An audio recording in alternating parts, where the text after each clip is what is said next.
It changes everything, especially for the kind of cases that we do. I mean, I think the first thing that went through my mind, and I think all of us, is people are going to die because of this. We first told you about a kid named Kevin weeks ago.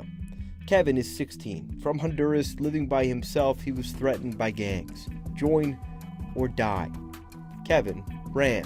With nothing to his name, he took off for America, away from violence, towards what he thought was a place to start over. In the middle, a months-long journey that almost took his life.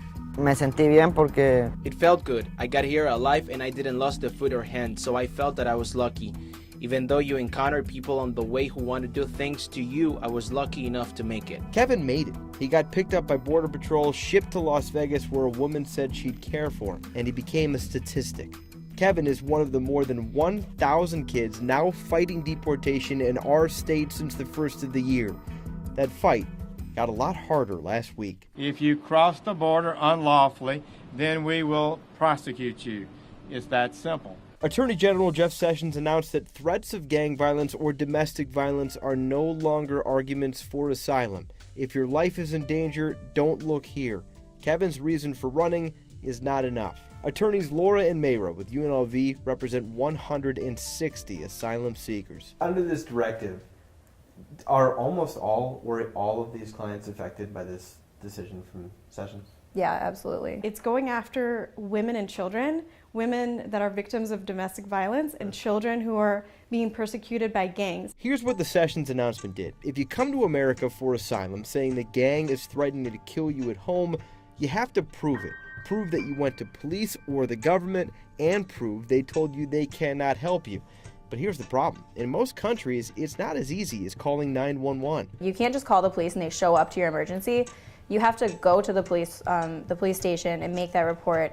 And then it's very common for there to be informants or people bribing the police. So they know who reports crimes. To make it harder, the vast majority of people don't have an attorney, including kids, which means you have situations in Las Vegas where a child who does not speak English has to provide documented proof of a threat of violence and that they tried to get help in their home country. You're talking about someone who needs to get country conditions, they need to get documentary evidence that can prove what they're saying, letters from family members who know what happened to them, all coming from a country where they don't speak English, nothing's going to be written in English, and they can't produce anything to the court unless it's in English. So they have to get all these things translated while they're in detention, gather all this evidence, and be able to submit it to the court.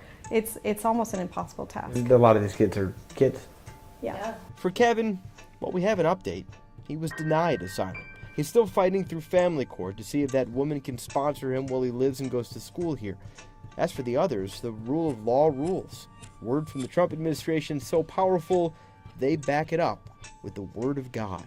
I would cite you to the Apostle Paul and his clear and wise command in Romans 13 to obey the laws of the government because God has ordained the government for his purposes.